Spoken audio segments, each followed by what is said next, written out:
Betul Abu Thalib dengan Rasulullah SAW ini sampai ketika Nabi diangkat menjadi Rasul, sayang pun tidak berubah.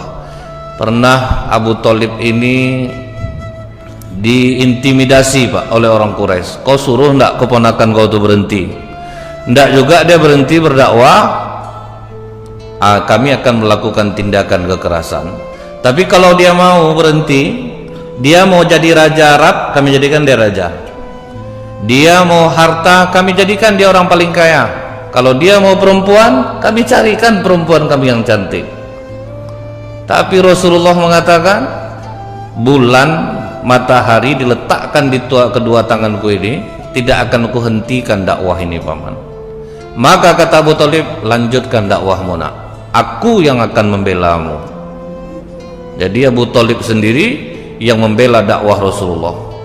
Hasilnya apa yang didapat Abu Thalib Pak? Kelaparan selama 3 tahun, makan daun karena orang Quraisy memboikot keluarga Bani Hashim. Pokoknya jangan ada yang ngasih makanan ke keluarga Bani Hashim, jangan ada hubungan pernikahan, sampai dibatalkanlah pertunangan antara anak Abu Lahab dengan putri Rasulullah Ummul Kulsum dengan putri Rasulullah Zainab. Batal semuanya. Berapa ujiannya berat terhadap dakwah Islam ini.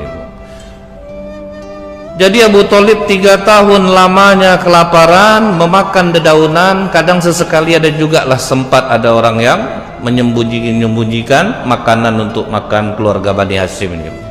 Tapi rupanya begitu dilepas pemboikotan terhadap keluarga Bani Hashim, ini ada peran seorang kafir Pak, namanya adalah Mut'im bin Adi. Ini orang, sampai kata Rasulullah waktu menawan tawanan perang Badar, aku kalau sempat Mut'im bin Adi yang datang kemari minta dilepaskan 70 orang tawanan ini, aku lepaskan mereka, karena besar juga jasa Mut'im bin Adi ini Pak. Tapi dia bukan Islam, jasanya besar terhadap Islam. Waktu Rasulullah diusir dari Mekah ke Taif, kemudian dari Taif mau balik lagi ke Mekah tidak bisa, itu juga yang menjamin adalah Mut'im bin Adi. Nah, jadi makanya beda agama pun betul kita dengan tetangga kita harus tetap memperlakukan mereka dengan baik. Kalau dia lapar, kita kasih makan. Ini kadang tetangga Kristen, lapar biarlah dia, suka-suka dia, biarlah agamanya jangan. Rupanya tidak bisa dalam Islam. Tetap kita harus berhubungan baik kepada orang di luar agama kita, kecuali dia mengganggu atau memerangi kita. Nah, jadi Mut'im bin Adi inilah yang menjamin waktu itu lepas pemboikotan keluarga Bani Hashim. Tapi beberapa hari sudah lepas Pak, mungkin terkejut perut Abu Thalib dapat makan yang normal lagi, jatuh sakit. Di saat sakit keras itu Rasulullah datang mengatakan kepada pamannya, ayu kulla ilaha illallah, wahai paman, kau tinggal sebut aja la ilaha illallah, kalimatun ahaju laka biha indallah. Ini akan jadi alasan bagiku untuk memintakan ampun kepadamu pada Allah. Dibujuk oleh Rasulullah, tinggal mengucap la ilaha illallah aja paman, udah masuk surga kau paman. Kemudian datang Abu Jahal Pak, atarghabu an millata Abdul Muthalib, apakah engkau membenci agama Abdul Muthalib? Nah, inilah bahayanya kawan yang buruk Pak. Lemah jadinya hasutan yang baik di saat kalau ada hasutan yang buruk datang. Karena Pak, pikiran kita ini lebih mudah untuk buruk daripada untuk baik. Nah, dihasut oleh Abu Jahal, akhirnya apa yang terjadi Pak? Abu Thalib menggelengkan kepalanya dan dia tetap bertahan dengan kemusyrikan sampai ruh keluar dari badan. Sebagai keponakannya Rasulullah berdoa kepada Allah, ya Allah, ampunilah dosa pamanku ini. Banyak jasanya terhadap Islam, dia sayang kepada nabimu, dia memelihara aku sedari aku kecil. Ampunilah dia ya Allah, ampunilah pamanku ini. Apa jawaban Allah, Pak? Maka nalin nabiyyi walladzina amanu ayastaghfiru lil musyrikin. Tidak pantas bagi seorang nabi dan orang-orang beriman memohonkan ampun untuk orang musyrik. Tak diterima oleh Allah, Pak. Jadi mau sebaik apapun orang di luar Islam kepada Islam ini, kalau mati tidak dalam keadaan Islam, maka tidak akan diterima kebaikannya, walaupun keponakannya Nabi itu, Pak. Sementara orang non muslim merasa kecil hati, dia dipanggil kafir. Kata Rasulullah, pembatas antara iman dan kekufuran adalah sholat. Jadi siapapun yang tidak sholat kafir, Pak, maupun dia orang Islam. Jadi kalau bapak orang tua kita tidak sholat, percuma kita mendoakan ya Allah ampunilah ayahku, tetap tidak akan diterima oleh Allah. Ketika Rasulullah sedang ceramah, apa kata Rasulullah? Saat ini pintu-pintu langit sedang dibuka oleh Allah. Siapapun yang ingin bertanya-tanyakanlah sekarang. Nunjuk seorang pemuda, ya Rasulullah, ayahku hidup dalam keadaan jahiliyah. Setiap kali sholat aku selalu memintakan ampun kepada Allah untuk ayahku, karena kau mengatakan doa anak langsung dikabulkan oleh Allah untuk mendoakan orang tua. Setiap sholat aku memohonkan ampun kepada Allah untuk ayahku. Di manakah posisi ayahku sekarang ya Rasulullah? Jawab Rasulullah, di neraka. Menangis pemuda ini, Pak, mau keluar dia. Kata Rasulullah, jangan kau menangis, ayahmu dan ayahku sama-sama di neraka. Maksud ayahku itu adalah paman Nabi Abu Thalib. Tidak ada istilahnya Allah, oh ini keponakannya Nabi, tidak apalah kita masukkan aja. Tidak ada, Pak. Kalau kita ya banyak tenggang rasa tuh, Pak. Tidak enak lah kita, keponakan Nabi itu.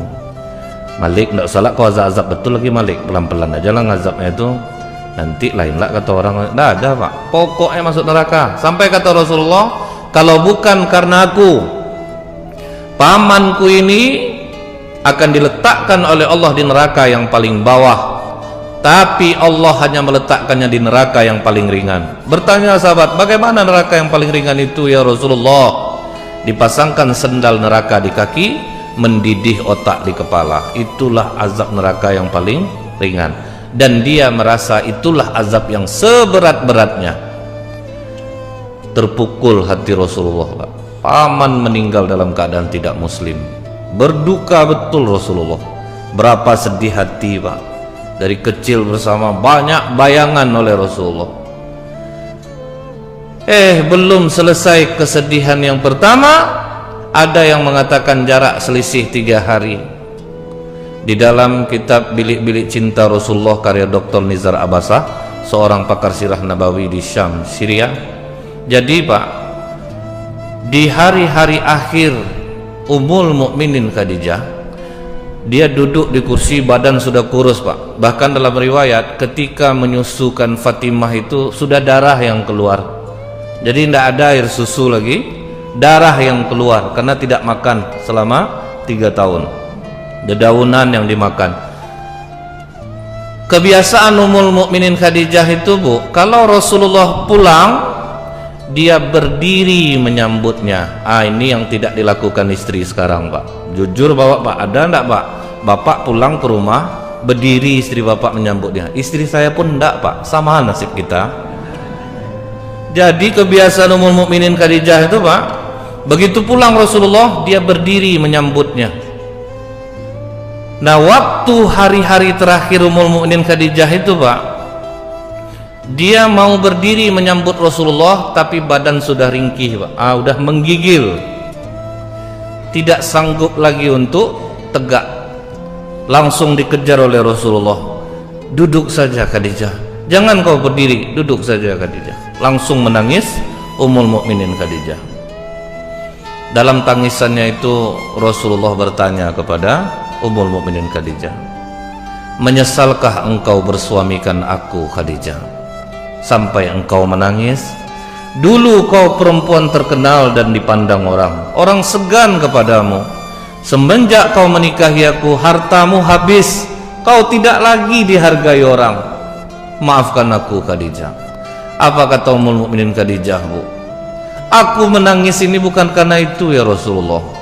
Aku melihat perjuanganmu masih panjang, sementara hartaku tidak ada lagi bisa untuk menolong dakwahmu. Jika aku mati ya Rasulullah, dan kau akan menyeberang lautan untuk berdakwah, tolong gali kuburku, susun tulangku satu persatu, jadikan jembatanmu. Kemana mau cari istri macam ini, Pak? Inilah, Bu, yang membuat Rasulullah nyaris tidak menikah setelah kematian Ummul Mukminin Khadijah. Rasulullah memang tidak mau nikah lagi, Pak. Tidak mau menikah lagi. Cuman anak 6 masih kecil-kecil, Bu. Zainab, Ummu Kulsum, Qasim, Abdullah, Ruqayyah, Fatimah. Masih kecil-kecil. Maka keluarga mencoba membujuk Rasulullah, nikahlah. Karena Rasulullah memang sudah tidak mau lagi itu, Pak. Tidak usahlah, biar aja aku seperti ini. Karena berat, banyak betul kenangan dengan Ummul Mukminin Khadijah.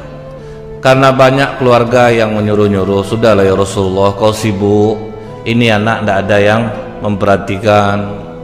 Akhirnya Rasulullah menikah dengan perempuan yang paling tersiksa di awal-awal Islam, yang suaminya meninggal ketika hijrah ke Habasyah. Siapa perempuan itu? Saudah binti Zam'ah. Berapa umurnya?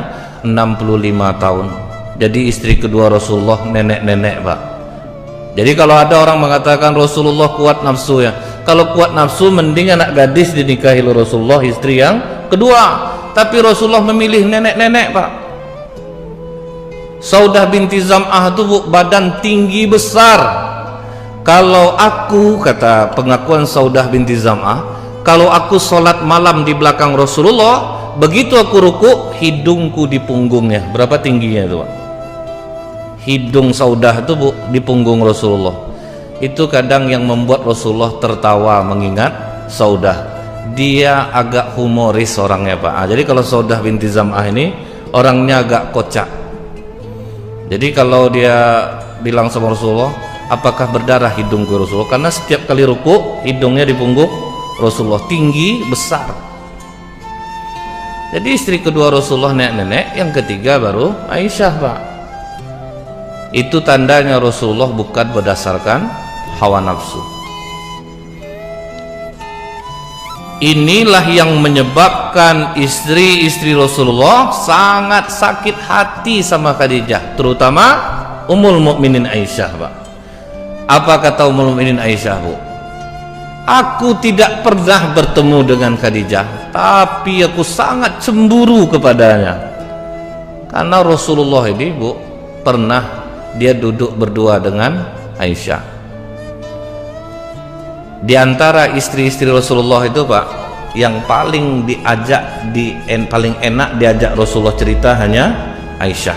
Jadi istri Rasulullah itu, Bu, memiliki talent yang berbeda-beda, Pak.